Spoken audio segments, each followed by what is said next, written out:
gracias por su atención. Ya está en sus respectivos asientos. Se les aprecia mucho, ya estamos grabando, así que cualquier cosa que digan, queda ahí registrada. No se oye, aquí yo atrás el sonido, no se preocupen. Pero ya empezamos, ya estamos sobre ruedas, así que estamos en Apocalipsis 8 y 9. Hoy vamos a ver dos capítulos. Quiero repetirles, ¿verdad?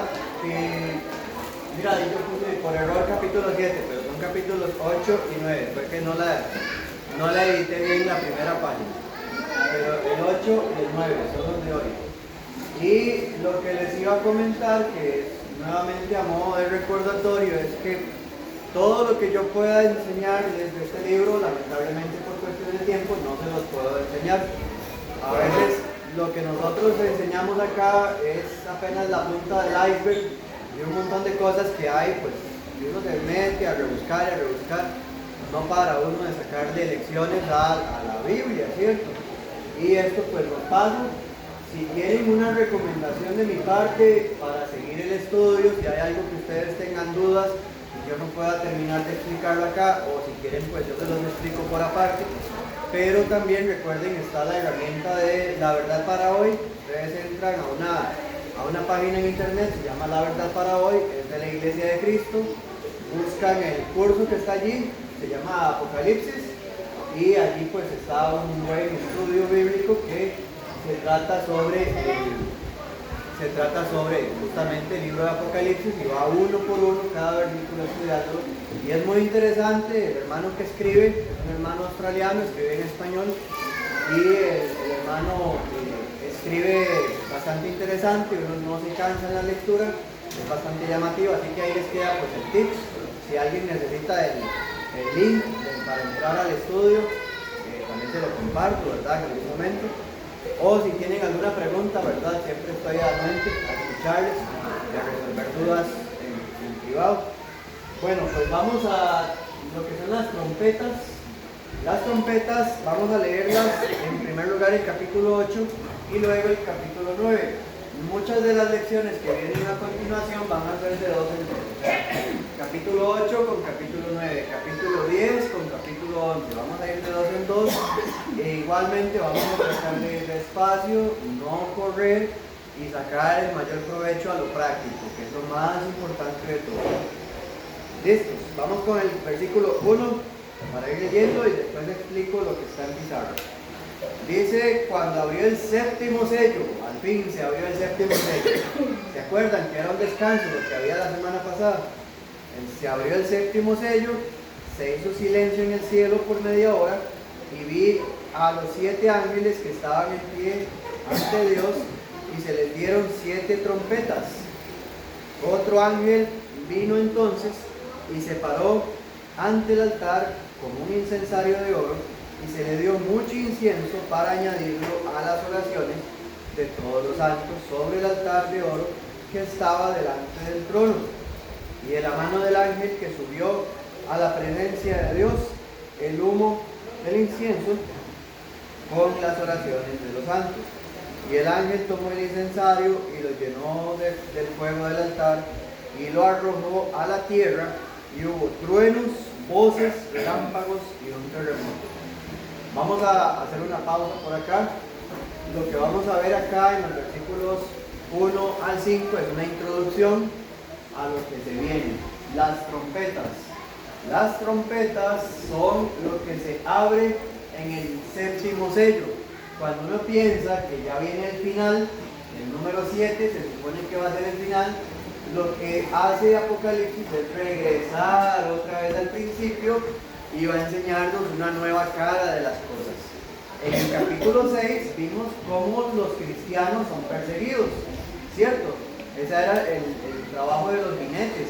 Cómo era que los cristianos sufrían en este mundo, cómo era que nosotros pasábamos por aflicciones, hambres, guerras, etc. Ese es el punto de vista del cristiano. Pero ahora vamos a ver el punto de vista de una persona que no es cristiana. De eso se tratan los capítulos 8 y 9, lo que pasa con el mundo no cristiano. este capítulo y el capítulo 9 no son plagas que nos van a caer a nosotros. No se asuste usted, no me asusto yo, porque no es algo que nos pasa a nosotros, le pasa a quien está afuera de Cristo, a quien está fuera del reino de Dios. Así que vamos a estar tranquilos por eso, que nadie los asuste, nadie los engañe.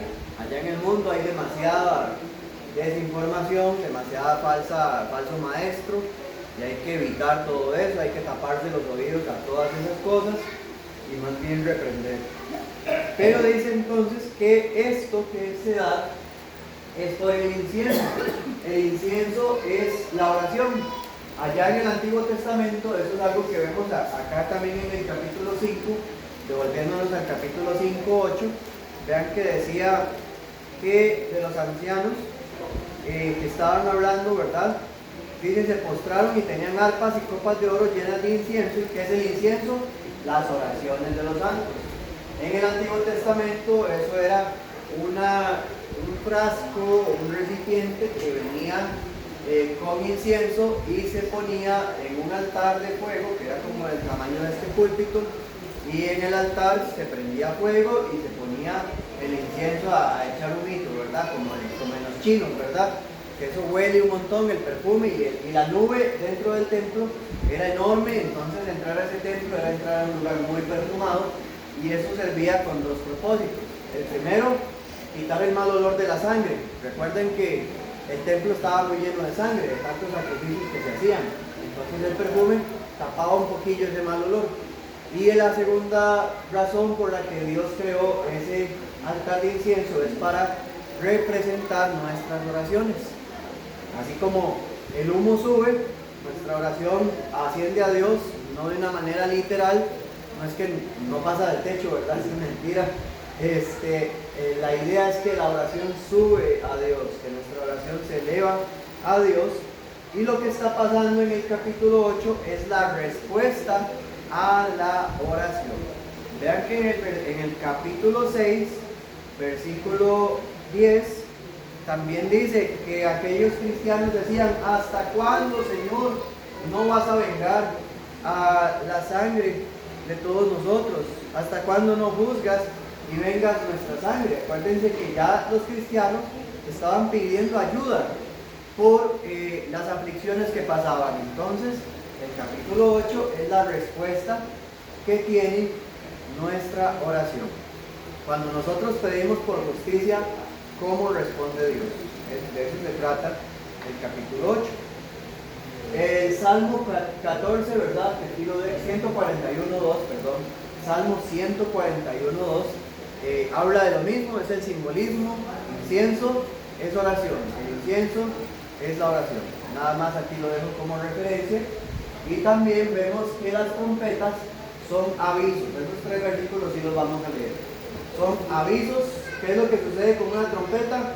En aquel entonces, cuando sonaba una trompeta, era porque venía la guerra, era porque venía algo grave y estaban avisándole a la gente que tenían que escapar de la ciudad, tenían que preparar sus armas, tenían que proteger sus casas porque venía un ejército invasor.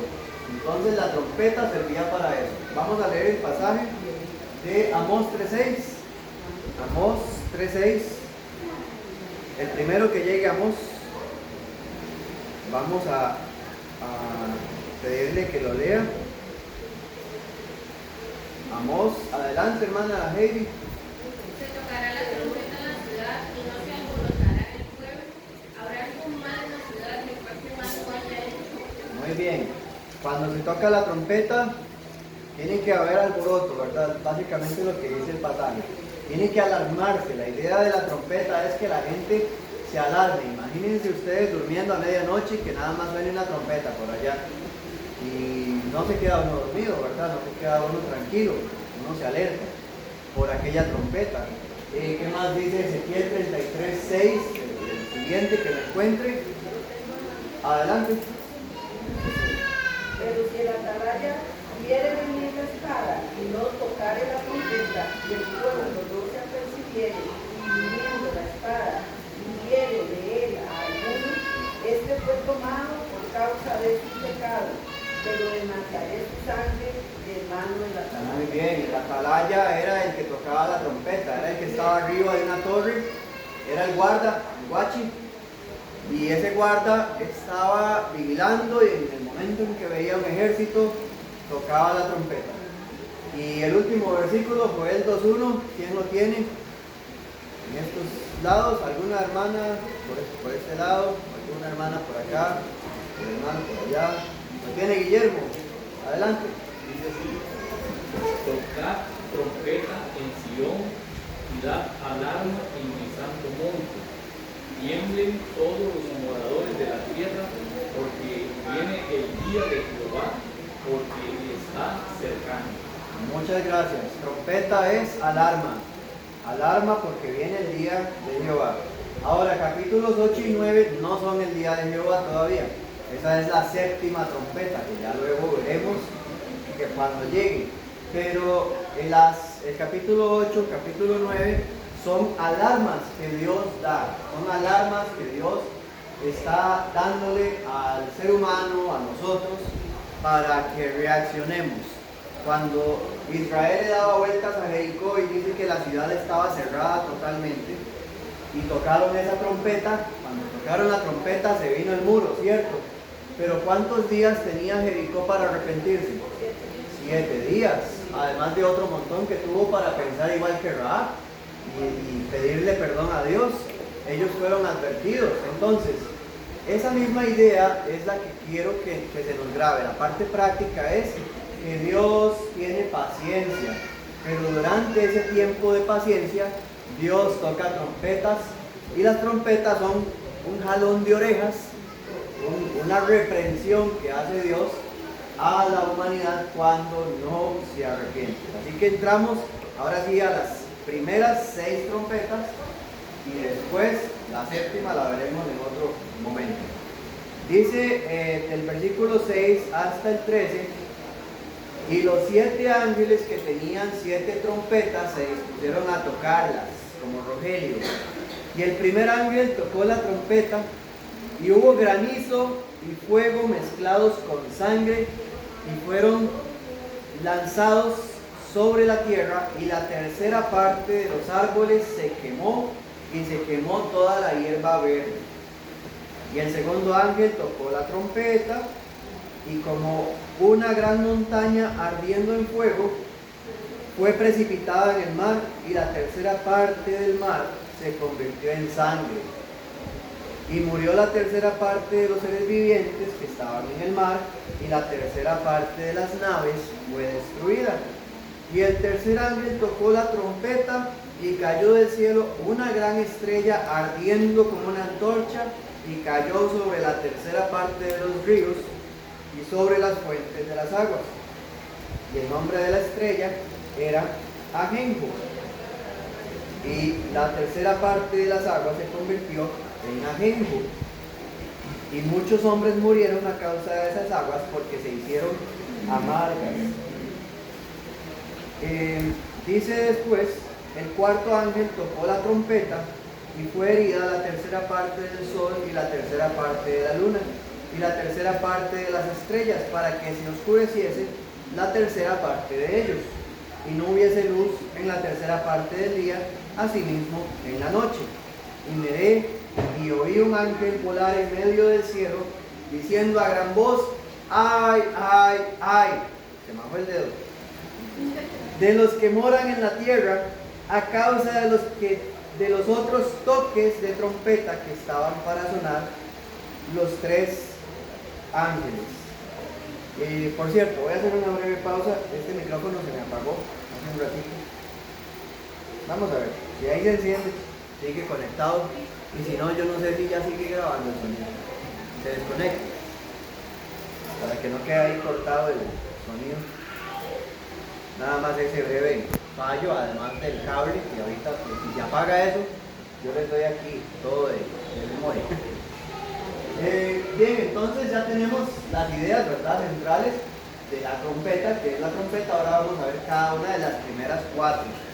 Las primeras 4 trompetas son muy curiosas porque nos van a recordar una sola historia. ¿Hay alguna historia que se acuerden ustedes cuando leen esas trompetas, alguna historia de la escritura que les venga así como a la mente.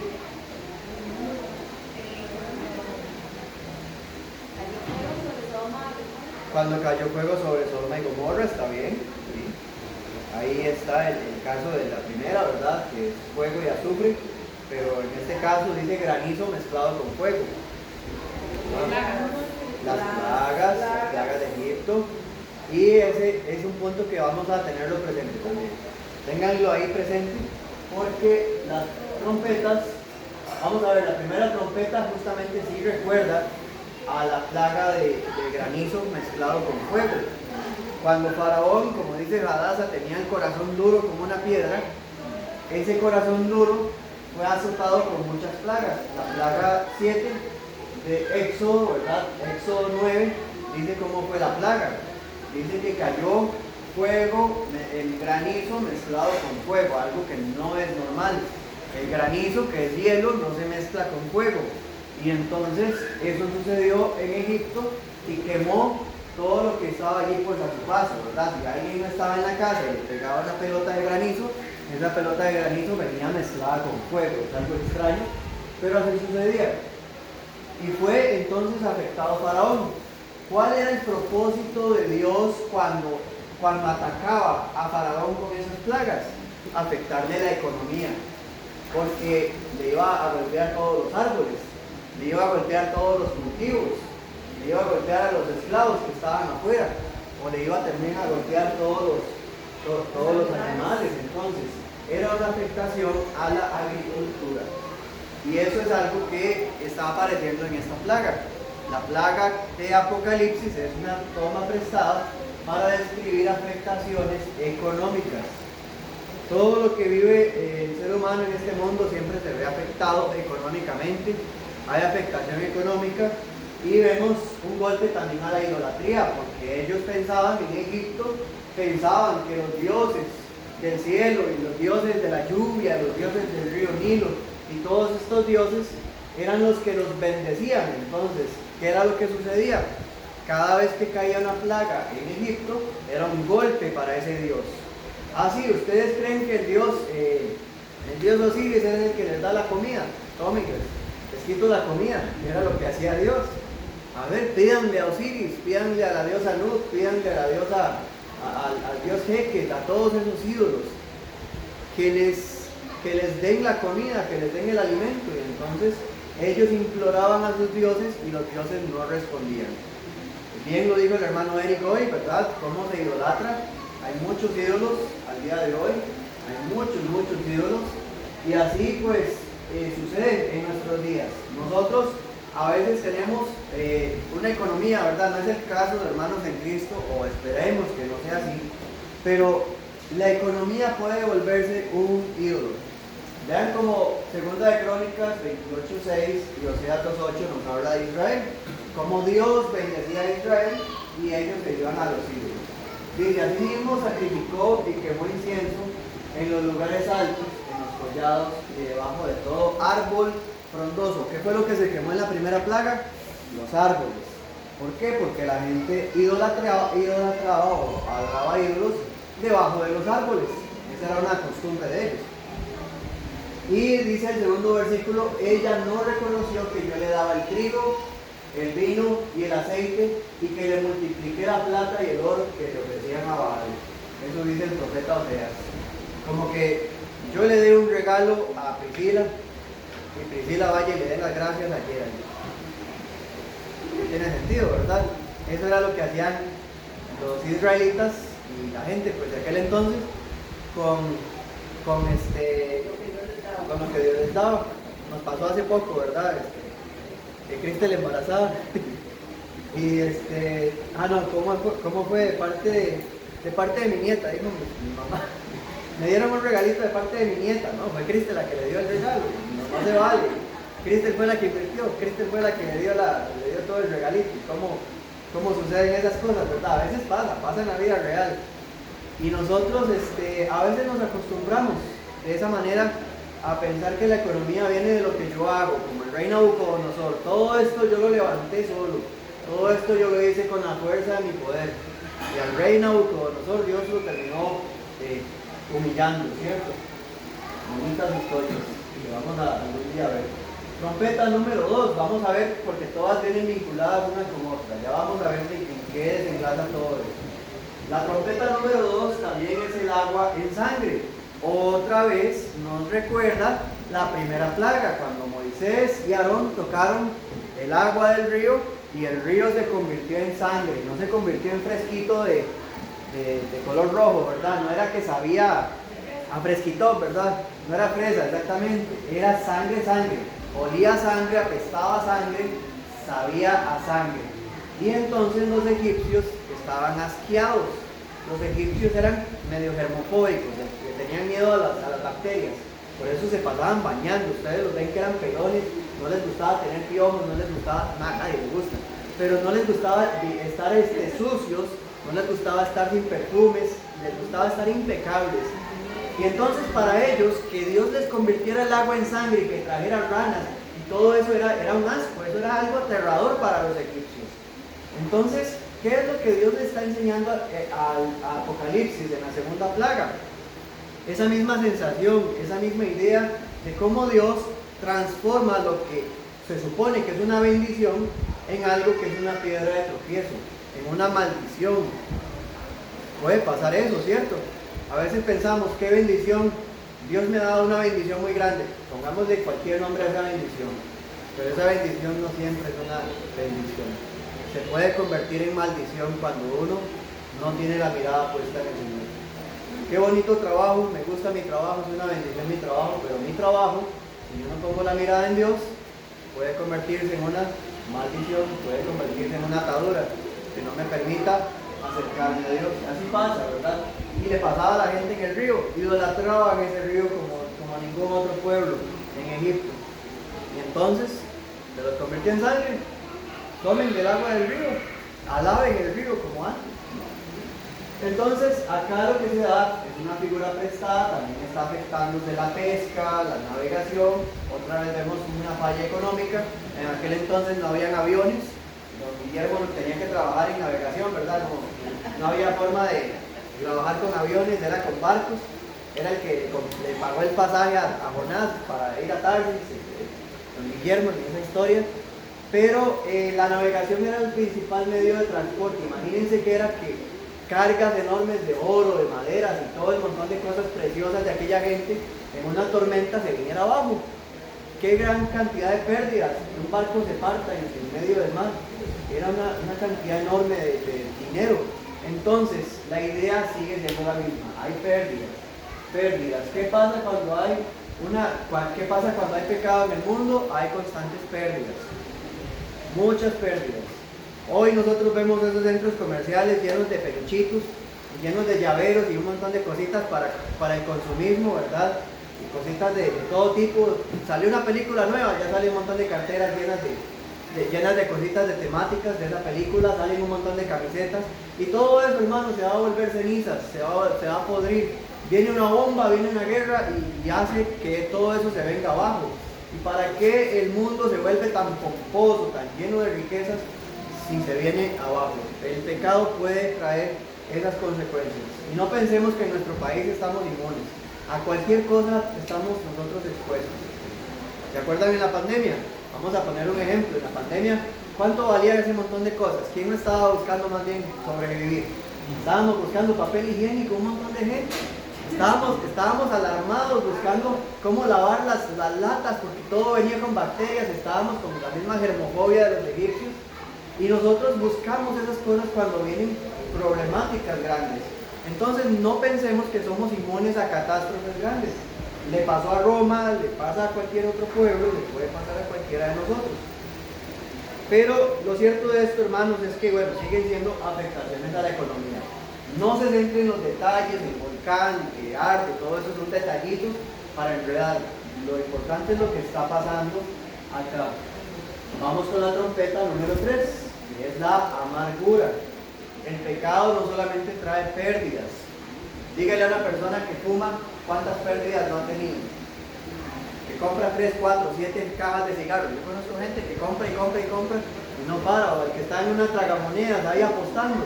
¿Cuánto dinero no se ha perdido? Pérdidas económicas, de cosas que pudo haber invertido mejor. Ahora, la tercera plaga o la tercera trompeta, el tercer aviso, es la amargura. La amargura es el castigo de Éxodo 32:20. Cuando los israelitas pecaron delante de Dios, ellos hicieron un becerro de oro, ¿cierto? En Éxodo 32, y allá en la cita de Éxodo 32:20 dice que Moisés los castigó quebrando la estatua de oro y luego la convirtió en polvo, la machacó, la hizo polvo e hizo que todos los israelitas que pecaron con esa estatua se tomaran el agua con oro, y eran aguas amargas, dice la Biblia. Entonces, la amargura es beber de su propio pecado. Vamos a observar que eso es la amargura. El pecado trae amargura. Un jalón de orejas de Dios para el ser humano que está en pecado es que siempre tiene amargura. Está amargo con su propio pecado. La amargura la trae el pecado, claro que sí. Vamos a verlo más adelante, pero el pecado trae siempre amargura. Luego vemos que entonces estamos obligados a beber las consecuencias de nuestros pecados. Jeremías 2:19 es un pasaje muy importante acá. Voy a leerlo para que lo tengamos presente. Dice así el pasaje. ¿Hay algo que necesiten que me devuelva? Que no. ¿Todo bien? Siento que voy un poquito rápido. Dice, tu maldad te castigará, Jeremías 2:19, y tus rebeldías te condenarán. Sabe pues y ve cuán malo y amargo es haber dejado a Jehová tu Dios y faltar mi temor en ti, dice el Señor Jehová de los ejércitos. ¿Qué dice Jeremías? Mira cuán amargo es dejar a Dios. Mira cuán amargo es dejar a Dios. Dejar a Dios es amargo. Es un trago muy, muy amargo. Quien ha dejado a Dios, quien se ha apartado de Dios, conoce esa experiencia. Hay personas que dejan al Señor. Conocemos a personas, mi esposa y yo estamos trabajando con una persona que necesita mucha ayuda de Dios y tiene un corazón que ha sufrido esa amargura. Cuán amargo es dejar a Dios, pero esa persona está atada al pecado, dice que no puede dejar el pecado, pero sigue con esa amargura y la sufre. Hermano Rosalba. Me llama mucho la atención que hagan énfasis en una palabrita que enseña más en cuanto a la amargura. Claro. Porque un versículo chiquitico, la Biblia dice que el corazón alegre constituye un buen remedio. Ajá. Más bien el corazón alegre sana, nos hace sentir mejor a nosotros. Amargura sí es todo lo opuesto. Nosotros en Cristo la idea es, o lo ideal, ¿verdad? Siempre es que estamos gozosos, estamos alegres, y cuando no, pues el Señor también está con nosotros, nos consuela y nos ayuda a levantarnos. Pero en el mundo, quien deja al Señor pasa por amarguras. No todos los días, no es que pasa todos los días. Por supuesto, la gente goza, ¿verdad? También en el mundo. Pero hay amarguras que nosotros no vivimos. Hay cosas que nosotros ni siquiera estamos cerca de conocer. Esta es la planta de ajenjo, para que sepan. Ese era el meteorito. Vean, por eso la lógica no calza, ¿verdad? No podemos tomar literal ese meteorito. Es como que caiga una mata de ajenjo del cielo, básicamente. No tiene sentido. No es literal. En la planta de ajenjo es esa plantita, para que la tengan ahí de referencia. Se parece a un orégano y servía en lugar de limón en algunas recetas. Le echaba limón y era la receta, o eran medicinales. Ah, bueno, ya la he probado. Hay aquí. Qué amargo es dejar a Dios. Qué amargo es vivir sin Dios. Pleitos, bueno, vemos por acá la imagen de un pleito. Vemos la imagen de una envidia. Los huevitos representan esa envidia. Qué amargo es vivir con envidia, ¿verdad? No ser feliz con su propia vida y andar envidiando la vida de otros, no poder tener paz porque no se puede ver al otro feliz. Qué amargo es la vida de una persona que se declara homosexual y sabe que va a envejecer solo, porque el homosexualismo se basa mayormente en lo físico, se basa mayormente en un amor que está condicionado a ese orgullo, y esa persona experimenta esa soledad, experimenta el desarraigo de su familia en muchos casos. Qué amargo es la indigencia, el pasar de las drogas, ¿verdad? Que termina pues deteriorando, marchitando a una persona en su totalidad. dejar a Dios es bastante amargo. Cosas que nosotros en Cristo no vivimos, que no conocemos, esa amargura de Dios quiera que nunca la lleguemos a pasar. Pensar en que vamos a pasar por tantas amarguras. El pecado, hermanos, trae amargura. ¿Qué son las trompetas? Son jalonazos de Dios, jalonazos de oreja. Y esos jalonazos de oreja, cuando una persona está en las calles, es arrepiéntate. Si no estuviera en su pecado, Dios lo levanta, Dios lo saca como Nabucodonosor. Nabucodonosor estaba defecando con las vacas. Nabucodonosor estaba desnudo en las calles, aullando como lobo. Estaba loco. Y cuando él puso su mirada en el cielo, Dios lo restauró, le devolvió todo lo que tenía. Cuando nosotros observamos a un hombre que se arrepiente, una mujer que se arrepiente, Dios lo restaura, Dios lo levanta. Cuando una persona sale de su pecado, Dios le devuelve y le restaura y le multiplica mucho más de las bendiciones que tenía anteriormente. Entonces, hermanos, dejar a Dios es realmente amargo. Es bastante amargo. La trompeta 4 nos recuerda también cuando se oscurece el sol, otra vez vuelve a Egipto. Volvemos a Egipto. La trompeta número 4 es el sol que se apaga, la luna que se apaga. Y vamos a observar una frase que es la tercera parte. La tercera parte quiere decir que no es un castigo total, es decir, Dios todavía le da chance a uno de arrepentirse. No es que esa persona está condenada totalmente a morir, no es que está totalmente condenada a vivir como está viviendo. Tercera parte quiere decir que puede ser peor, que puede ser algo más grande. Y entonces dice Éxodo 10 que aquellos egipcios adoraban al dios Ra. El dios más grande de todos ellos era el sol, el disco solar, el dios Ra, el águila, lo decían ellos. Y entonces ellos adoraban a ese dios. ¿Y qué hizo Dios con los egipcios? ¡Pum! Les apagó el sol. 3 días se les fue la luz. Y eran tan densas las tinieblas que podían palparlas, había algo espeso, como una tormenta de arena, que podían sentir la oscuridad, se podía palpar. Y las tinieblas recuerdan que un castigo de Dios es eso, vivir en tinieblas, vivir en el mundo es vivir en tinieblas. Colosenses 1:13 dice que Dios a todos nosotros los que estamos aquí nos ha trasladado de las tinieblas a la luz. Las tinieblas representan desesperanza, representan vivir con miedo, vivir con vergüenza, vivir escondiéndose. Las tinieblas representan vivir con odio, vivir de luto, vivir en muerte. Eso es tinieblas. Cuando veamos las tinieblas en la Biblia, en cualquier contexto que haya, tinieblas es luto, tristeza, desesperanza, dolor. Es estar en esa condición de muerte, básicamente. Cuando veamos la luz, cuando Jesús es la luz, es porque hay fiesta, hay alegría, hay bondad, hay cosas buenas. Disculpan que me devuelva, lo hago, pero observen aquí imágenes, tal vez por la luz, que pega mucho, hoy hay mucho sol, pero vean que la mayoría de las obras malas se hacen de noche. Muchas obras malas se hacen de noche. La gente de día sale a trabajar, ¿verdad? Normalmente, y de noche es el fiestón, ¿verdad? Que se pegan. Bueno, vemos al lado izquierdo el caso de la prostitución. ¿Cuándo se da la prostitución? Uno no ve a mediodía.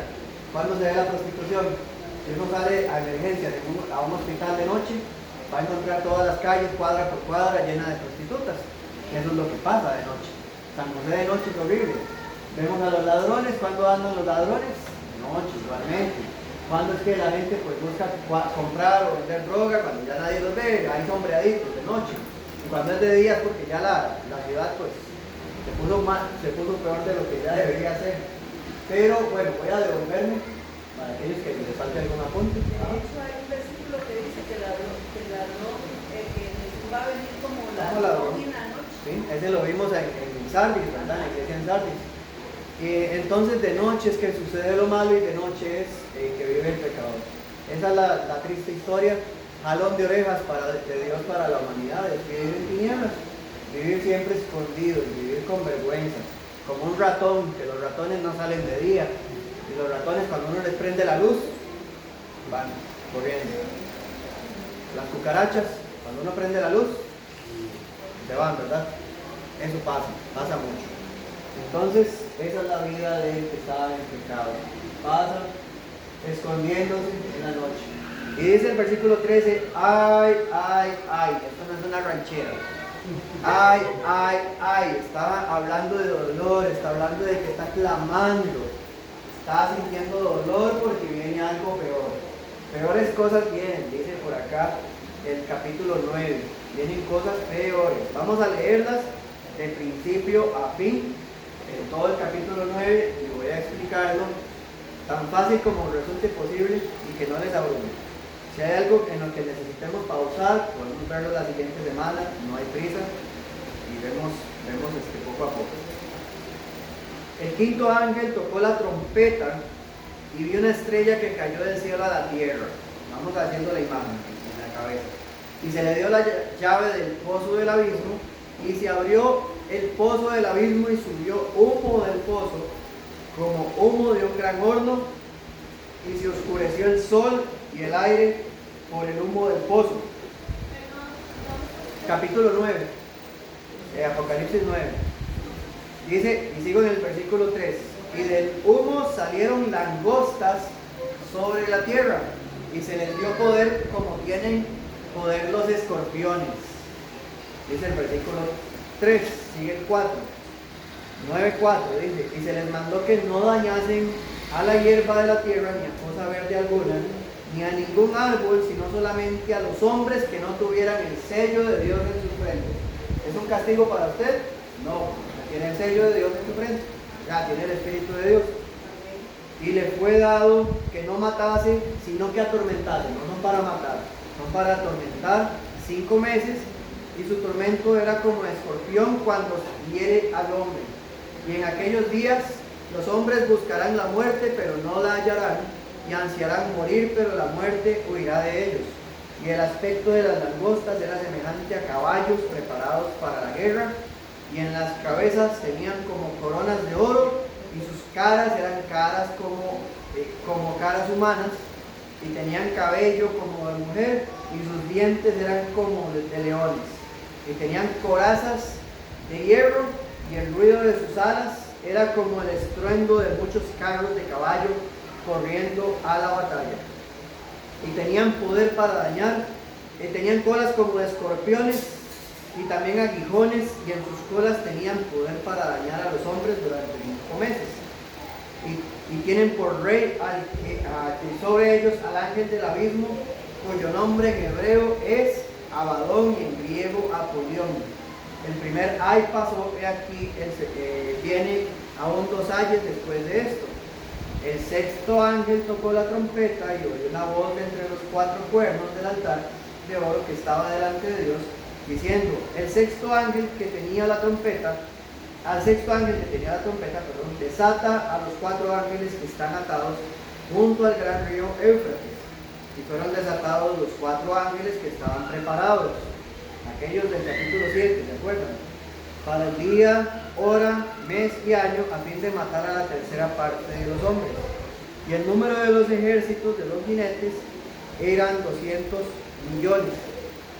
Yo oí su número. Así vi en visión a los caballos y a sus jinetes, los cuales tenían corazas de fuego, de zafiro y de azufre, y las cabezas de los caballos eran como cabezas de leones, y de su boca salía fuego, humo y azufre. Por estas 3 plagas fue muerta la tercera parte de los hombres, y por el fuego, el humo y el azufre, palabra clave, que salía de su boca, pues el poder de los caballos estaba en su boca y de sus colas, porque sus colas, semejantes a serpientes, tenían cabezas y con ellas dañaban.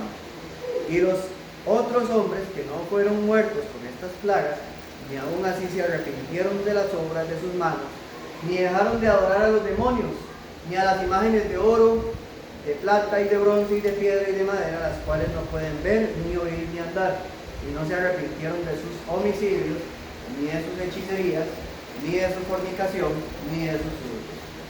Vamos a explicar todo esto. Está pesado, ¿verdad? Ahora sí se puso más pesado, yo sé. Ahí sí se vino más fuerte. Está un poquito, sí, hay un montón de híbridos aquí, seres, animales fantásticos, y dónde encontrarlos, ahí, en el capítulo 9.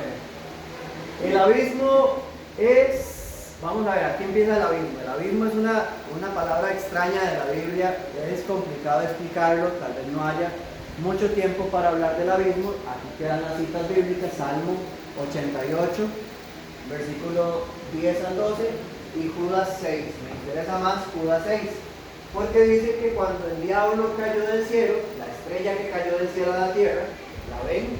El diablo que cayó del cielo a la tierra, cayó y dice que se le dio autoridad, se le dio la llave en el abismo.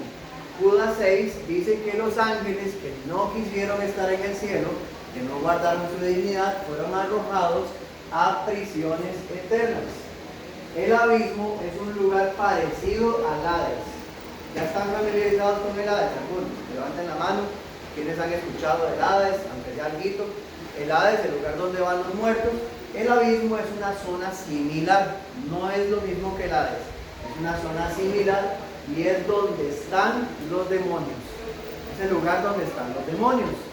Los demonios viven en el abismo, viven en el famoso Abadón, en Apolión. Todos estos son nombres del abismo. El abismo es un lugar donde están ellos aprisionados, lugares de oscuridad, que llama la Biblia, y esos lugares es donde ellos viven. Cuando Legión, el endemoniado, le estaba pidiendo a Jesús que le permitiera a los demonios ir a los cerdos, le dijo: no nos lleves al abismo. Es porque el abismo es un lugar donde a ellos no les gusta estar, es un lugar de tormento para ellos, es un lugar feo para ellos, es una oscuridad tal que ni siquiera al mismo diablo le gusta, imagínense, eso es algo horrible.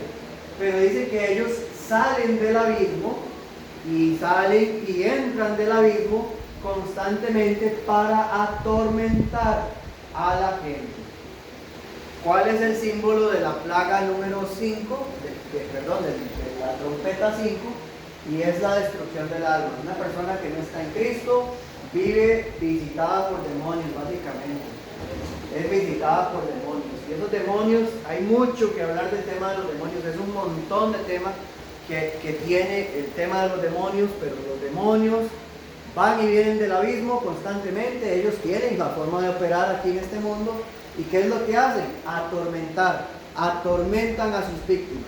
Una persona que está tratando de luchar contra un pecado, qué sé yo, está tratando de luchar contra su agresividad, tiene un problema enorme de agresividad, y los demonios vienen y le dicen: usted no puede, usted va a seguir siendo agresivo, usted va a pasar a volverse loco y va a terminar matando a alguien, y lo atormentan tanto y tanto y tanto que la persona termina pues haciendo lo que los demonios le están guiando. Eso no es algo que nosotros escuchamos audiblemente, pero en el mundo sin Cristo, una persona, le digo yo que yo pasé la mitad de mi vida, ¿verdad?, sin Cristo. En el mundo uno es tentado así constantemente, uno es tentado a practicar el pecado, y si uno no lo practica, uno no vive en el pecado, uno vive siendo atormentado por esa vocecita de la conciencia que ya viene influenciada por los demonios. Es algo que pasa. ¿Quién levantó la mano? ¿PRI? ¿O lo salva? ¿Lo salva? ¿Hay aquí demonios? ¿Perdón? ¿Hay aquí en el mundo demonios? Hay demonios, claro que sí, pero están limitados, no van a poseer a nadie. No es que estamos poseídos, ¿verdad? No es que le entran, como le pasó a Legión, ¿verdad? No es como que ellos entran en el corazón, pero sí son capaces de atormentar a una persona. Y de muchas maneras son capaces de atormentar. El diablo se disfraza como ángel de luz, dice la Biblia, es decir, puede seducir a cualquiera. Dice acá que tienen características ellos. Perdón, Ajá. el versículo que dice: vosotros sois de vuestro padre el diablo, Ajá. las obras de vuestro padre queréis hacer. Ahí están. Son personas que están siendo influenciadas por el diablo, son personas que están siendo guiadas. Al diablo se le pone otro nombre, se llama Abadón, Apolión. El diablo se llama destructor, eso significa Abadón, destructor. Eso significa, y es que está destruyendo a la gente, destruye a las almas. Y las langostas nos recuerdan otra vez las plagas de Éxodo. Son plagas que destruyen, pero no están comiendo hierba. Vean que el texto dice: no quieren comer hierba, quieren atormentar a los hombres. Están apuntando a la gente. Heidi. Si me salgo del tema me lo dice y no lo Todo bien. Pero, por ejemplo, hace poco me comentó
llevamos 3 años y no se fue para esperar que la segunda venida de Cristo para ser juzgado. es que digamos, el tema sí es otro tema. Por eso. Podemos hablarlo en otra ocasión. Es muy interesante. Habría que ir al Sanatorio Durán a experimentar en carne propia, a ver cómo funciona. Pero nadie quiere ir conmigo. Pero sí creo que es otro tema. Los demonios andan, pero no con intención de asustar, sino de atormentar, con intención de robarle al alma, al ser humano, la paz, atormentarlo, quitarle la paz. Y eso se trata. Seguimos, bueno, aquí hay descripción, ¿verdad? No voy a meterme mucho, ya estoy sobre tiempo, ya estoy a 4 minutos. La última es más fácil que esta es mucho más llamativa por las langostas. Pero las coronas, ¿verdad? Son victorias, que son intimidantes. Los demonios le dicen que voy a ganarle, el vicio le va a ganar, el vicio le va a ganar. Esa es la idea de la corona. El demonio viene intimidando. El demonio, el personaje ese que viene a asustar o viene a atormentar, viene atrayendo, viene a ser seductor, es muy inteligente, viene buscando cómo robarle la paz a todos. Y bueno, viene la última trompeta, la paso, si no, ahí le toman una fotito, o la devuelvo después de terminar la clase, para que no se preocupen. Vamos despacio, o vamos rápido. ¿Cuál rápido? No importa. Ustedes me dicen, porque yo sé que ya estoy sobre tiempo, pero con respecto a la clase y respecto a los que quieran ya pues pausar, yo sé que están abrumados, hay mucha imaginación acá. Entonces, vamos al ritmo que ustedes digan. ¿Listas? ¿Listos? Bueno, si no hay yo les devuelvo. Ustedes me dicen, hermano, devuélvame acá, hermano. Y bueno, no comenté el vaso, lo podemos ver después. Estamos hablando de lo mismo. Trompeta 6. Un ángel desata a los ángeles del río Éufrates, es decir, que salen de Babilonia. Y dice que vienen de Dios. Estos sí vienen de Dios, son ángeles. Es el ejército de Dios, montado en caballos. Dice en Salmo 68, 17. Los ángeles de Dios, los ejércitos de Dios se cuentan por millares y millares de centenas. Entonces, Mateo 13, 41 y 42 también nos dice que el juicio de Dios viene el Señor con sus ángeles, ¿cierto? Así como en los sellos, acuérdense que en el número 5, ¿qué pasó en el sello número 5? Vino el Señor, hubo un terremoto y la gente se quería esconder porque el día del juicio había llegado. En el sello número 5, el día del juicio ya llegó y viene el ejército de Dios a poner orden en el mundo, a poner justicia. Esta es la imagen del ejército de Dios, estos caballos que tienen cola de serpiente, que los jinetes tienen corazas, ¿verdad?, de fuego. Recuerden la palabra clave que yo les dije, ¿cuál era? Fuego y azufre. Eso es algo que solamente viene de Dios, el fuego y azufre. El diablo no es el que está en el infierno, ¿verdad? El diablo no es el que hace eso. El fuego y azufre fue lo que cayó en Sodoma y Gomorra, ya lo dijo Andrea. Fuego y azufre es algo que viene de parte de Dios. Entonces, ¿qué es lo que hacen los caballos? Atacar a los que no están en Cristo y los atacan con fuego y azufre. Dice Mateo 13, 41 y 42 que en el día del juicio final Cristo vendrá con sus ángeles. ¿Y quiénes son los que van a ejecutar la palabra de Cristo? Los ángeles. Los ángeles son los que van a apartar a buenos y a malos, van a llevar a los buenos a los cielos y a los impíos los van a hacer arrojados al lago de fuego y azufre. En esta imagen es como un ejército que está atacando al impío, está atacando al hombre malo, pero básicamente estamos hablando de los ángeles de Dios que están poniendo orden acá, están ya pues ejecutando el juicio de Dios. El poder, otra vez se repite, está en su boca, algo que no hace el diablo, ¿verdad? En la boca está el poder de estos ángeles, es decir, que viene de la palabra de Dios. Cuando vemos la boca en Apocalipsis, ya hemos visto de qué se trata la boca. ¿De dónde sale la espada de Cristo? De la boca. Sale de la boca, sale la palabra de Dios, es como una espada. Y Juan 12:48 nos recuerda. ¿Qué es lo que nos va a juzgar en el día final? La palabra de Dios.